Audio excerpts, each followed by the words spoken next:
about organizing your thoughts and communicating clearly.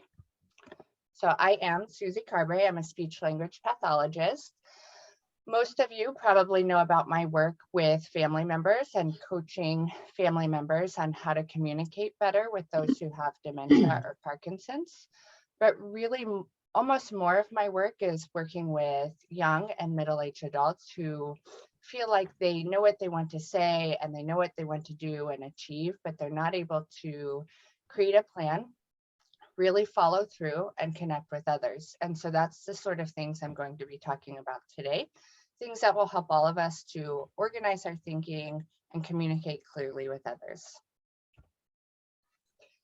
So if we think about thinking, I always think about thinking as a pyramid. So if you want to improve your thinking, at the foundation of the pyramid is their self-care skills like good sleep, exercising, good nutrition. So just by taking care of those things and not working directly on your thinking skills, you will improve your memory, you'll improve your attention. So I always encourage people to get those things in line. This is a perfect time for that, to think about taking care of ourselves, how we can be healthy, and then reaping the benefit of better communication and thinking skills. So up from that foundation, then we have environmental sorts of things like what distracts you. This is a big one for me. Like, I know certain sounds are going to distract me, or if I'm looking out a window, every time someone walks by, that's going to distract me. So I encourage people to practice personal observation. Notice within yourself what affects your thinking skills. So it might be what you're distracted by. It might be the timing of caffeine. Those things affect your thinking skills.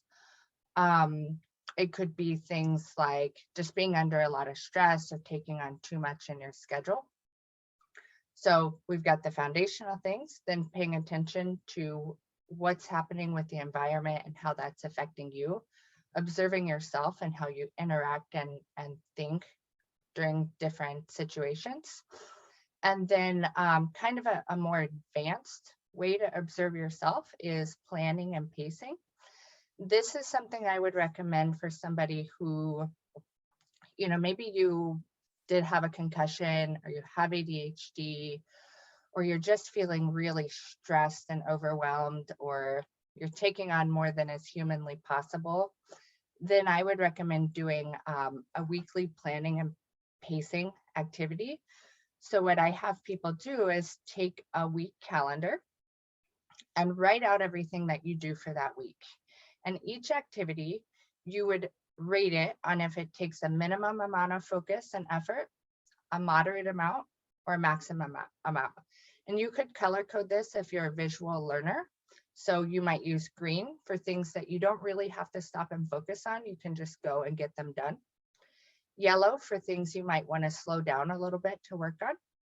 And red are things that take a lot of focus and effort. So you've got to stop and really focus on these activities. And then you'd go back in and you'd rate how you're functioning or you're performing for each task.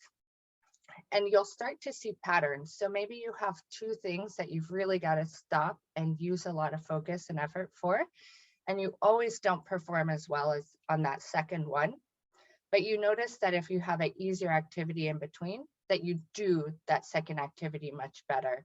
So you can start to look at patterns like that to plan out your schedule in a way that works best for you and best for your brain function. You can also look at trends over the week. Maybe you can handle more of those heavy focus things at the beginning of the week. And at the end of the week is when you do those things that you don't have to stop and put so much effort into.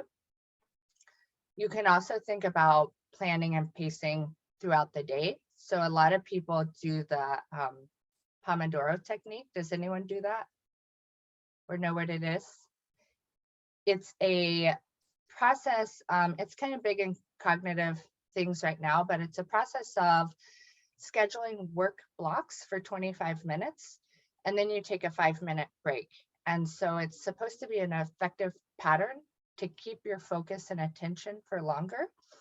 I don't necessarily recommend that everybody does that, but try it. And if it works for you to get better work so that you can get more deep work done or stay in the flow better, then use that technique. But I also encourage people to just figure out what works for them. So if you're really into something that you're working on and you want to keep going, then keep going. But notice what sorts of breaks that you need. Maybe you need a movement break throughout the day, just a silence break, technology break. Notice what things really help you. And then the last thing I wanted to talk about for the thinking part is mindful encoding for memory. So if we think about memory, there's actually 3 parts to memory. You have to encode whatever information is coming in. You've got to store it, and then you need to retrieve it. Vast majority of the time, if you can't remember something, the breakdown was in the encoding part. We're kind of at this point to where we're taking in so much information that we just can't encode everything. So a lot of people are complaining about their memory, but you're also setting an expectation that you should be able to remember everything, and it's just not possible. But if there's certain things that you know you want to remember, be mindful about that encoding piece. So some strategies that I recommend are writing things down. For me, I don't even have to refer back to things that I write down, but just that kinesthetic sensory input of writing something down will help me remember it. You can repeat things. So for example, if you meet someone, you might repeat their name right away.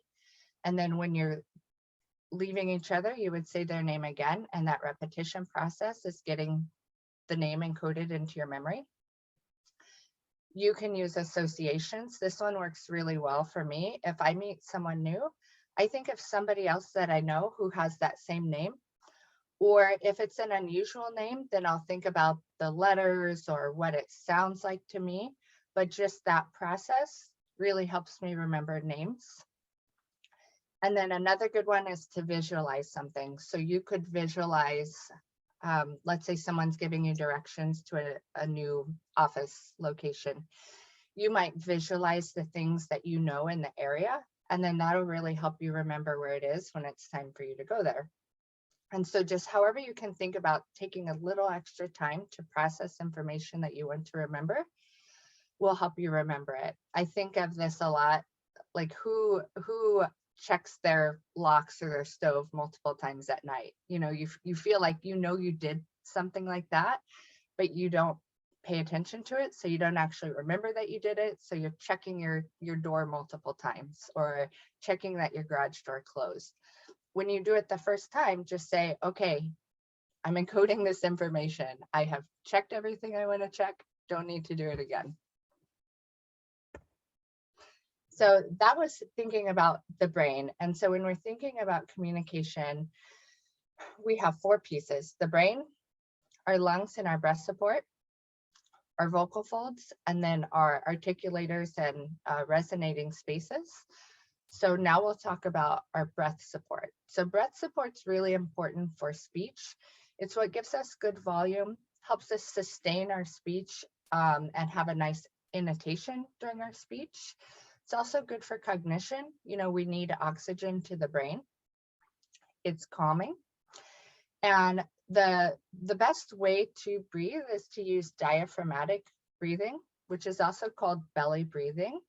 So if everyone wants to practice with me, you can put one hand on your chest and one hand on your belly and just take a big deep breath and notice what you feel moving. You want to feel your stomach moving more than your chest. And what that tells us is that you're breathing in a way that you're letting your diaphragm come down, which then gives your lungs more space to fill up with air. So we'll practice this. We're going to do 3 rounds of 4 seconds in and 4 seconds out. The reason I want to practice with the 4 seconds in and 4 seconds out is because this is always a good calming pattern for your nervous system, 4 in, 4 out. So anytime you feel like you need to calm your nervous system down a little bit, that's a great pattern. If you're wanting to really slow your nervous system down, for example, if you're trying to go to sleep, you would do like 4 seconds in and 8 seconds out. But for now, we'll take everybody 4 seconds in, 4 seconds out. Still with the focus on the stomach moving.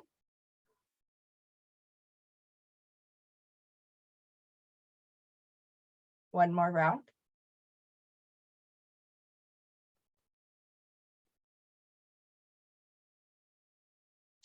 So a nice way to check in with your breathing. Anytime you just want to calm and reset your breathing, try that 4 seconds in, 4 seconds out.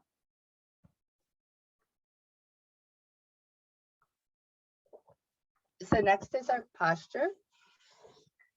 This really ties into the breathing. We need a nice upright posture to have the space to fill up our lungs with air and support our speech and our breath support for speech.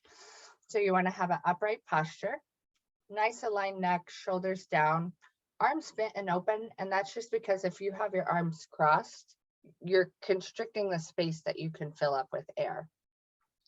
So a way to practice this, we can just do one round, but everyone take a big deep breath in. When you breathe out, kind of curl down and breathe back in. And that kind of stretches out your shoulders and puts you in a nice position, nice posture. Another one that I like that's so much quicker and easier is to take a big breath in with your arms straight up. Breath out, drop the arms. And you'll feel that that kind of brings your shoulders up, like back and down, which is a good position. Okay. If anybody has anything to add or questions as I go, feel free to chime in. If not, we'll go into vocal hygiene. Vocal hygiene is something that most of us don't really need to think about too often. I'm feeling a little congested, so these are things that I would think about more because I can feel that my vocal folds are drying. But vocal hygiene is really important. For example, if you go to a concert or you go to a game and you feel like you're losing your voice, or if you're in a position or a job when you do need to speak a lot, these are things you'd want to do to just maintain the health of your vocal folds. So one of the biggest things is staying hydrated. And that's because if you think about when you wake up in the morning and you're really dry, those mucous membranes inside our mouth and our throat, they just can't move if it's dry and tacky. You can use an air humidifier to help with the moisture of the vocal folds.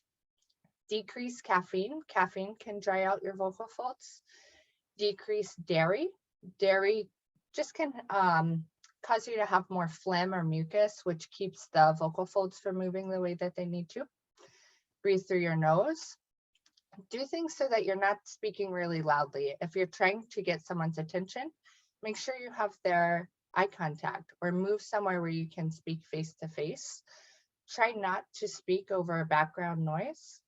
And this is all just because those things are abusive to the vocal folds. For example, if you're at a concert and you're yelling a lot, the vocal folds are slamming together and they can callus just like our hands might callus. And then you would really have a lot more vocal issues where it wouldn't even function correctly because they're not able to close due to those vocal folds. So good preventative things here. Okay, so we've talked about the brain, talked about the breath support, talked about the vocal folds. The last part of communication is our articulation. So the way that we take the breath moves past the vocal folds to make sound. And then it's our articulators and our resonating chambers that shape the sound, each sound that we make in speech. So the resonating chambers are like our nasal cavity, our oral cavity. The articulators are your lips, your tongue, the soft palate, the soft part of the roof of your mouth, and your throat. All those things are moving to shape our sounds. So one of the best ways to make sure that you're functioning in the top way is to just use clear speech. It's a really way to think about it, but focusing on making clear speech sounds, that you are articulating each sound. Each consonant has a different feel. And if you get into the practice of feeling what that feels like, it's just going to help you slow down your speech. You're going to have a better intonation pattern. You'll have longer speech sound duration, and it slows down your rate of speech, which is one of the biggest things to improve communication, is just to slow down a little bit. So slowing down is really important because a lot of times, so there's different reasons that people speak fast, but one is going back to the breath support. If we're breathing shallowly, then people will speak fast because they have to get through that little bit of air to say everything that they want to say. But also just slowing down helps us process what we're hearing and process what we want to say. Even if we're not doing it intentionally, we're not thinking about it, but in those moments that we slow down, that we pause, that's when we process what we're going to say.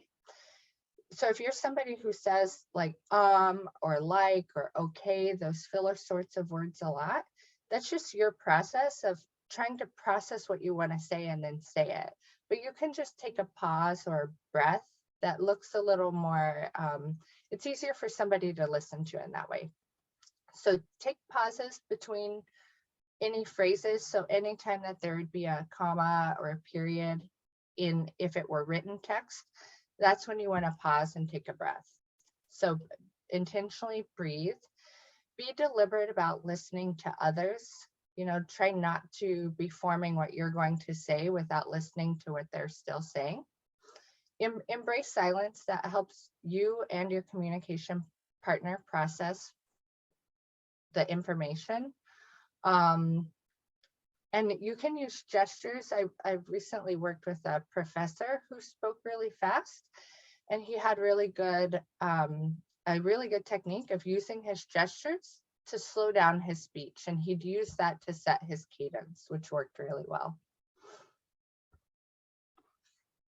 Okay, so we've kind of talked about all the parts and pieces of communicating, more so within the sound and the thinking side of things. And so now I want to talk about the content of what we're saying and how do we improve the content of our messaging. So one of the biggest things is when we're back and forth in conversation is to make sure that you're clarifying. So you want to clarify what the other person is saying or what they're asking so that you're communicating on the same page. So ask questions, really listen in the moment, not only what the person is saying to you, but listen and watch their body language, their facial expressions, their tone. That'll give you a lot of cues or clues to what they're trying to communicate to you. And you'll be able to uncover any relevant details. If you don't clarify, you might not understand what they're wanting from you, and it just gets everything more convoluted. You can have somebody repeat a question, which is a good technique, because usually if somebody repeats a question, they're going to do it in a shorter, more direct way, which really lets you know what they're wanting from you. You can also reformulate it. I like this if you want to answer that question, but you kind of want to put a different spin on it, you can reformulate their question in a way that you want to answer. Then you always want to pause. It's better to respond with intention and to be deliberate than to just react. And that's usually when people tend to ramble or say something that they don't really mean to say. They didn't take that moment to just pause, use time to think, to respond with intention. Some people will use, if you really need a reminder, some sort of tactile cue. They might always smile before they reply to somebody, or just something that kind of cues them and reminds them to do this. But it's giving you time to pull all the information together and make sense of it before you reply. Okay, and then structure is all about the way we organize what we're going to say. So depending on what we're talking about, we organize information different ways. This comes naturally to some of us, but not to everybody. So one of the most basic things, if you're telling a narrative, make sure that you're setting the scene. You're giving the who, what, when, where, why, maybe the how of the information. Because if you miss one of those, your communication partner is not going to follow what you're saying. So this usually happens if you're really excited about something or emotional about something. You're just getting to your point and not giving all the information that's in your head. And so your communication partner is kind of lost with what you're talking about. The rule of three is a really just basic way to think of things. Whenever you're giving information, give 3 points or less. That's really all we can process, we can handle. So you might say, I did this for these 3 reasons, or I feel like we should do this for these 3 reasons. If you're telling a story, you would just break it down into 3 parts. So first, then last, but just remembering that you want to give information in 3 or less. If you are trying to explain an idea and its relevance, you can use the 3 whats. So you would explain what, so what, and now what. For if you're trying to prove a point, you can use the PREP model, which is to give your point, give the reason, an explanation, and then just wrap it up with that point again. So it's still just 3 parts. You're just saying the point twice. And then a timeline, if you're giving information in a narrative timeline, just giving it in order and in 3 main parts. Then the last part here is to respond. And so this is about responding or speaking and communicating with presence. You know, it's not only what we say, but how we say it. So thinking about your nonverbal communication, what are you showing with your facial expressions, your body language, your tone? You want to come across as relaxed and confident, but just not forgetting that piece of it, that it's not only what you're saying, but how you say it and how you present yourself. And that is it. Questions, comments? I'd love to hear if anyone does notice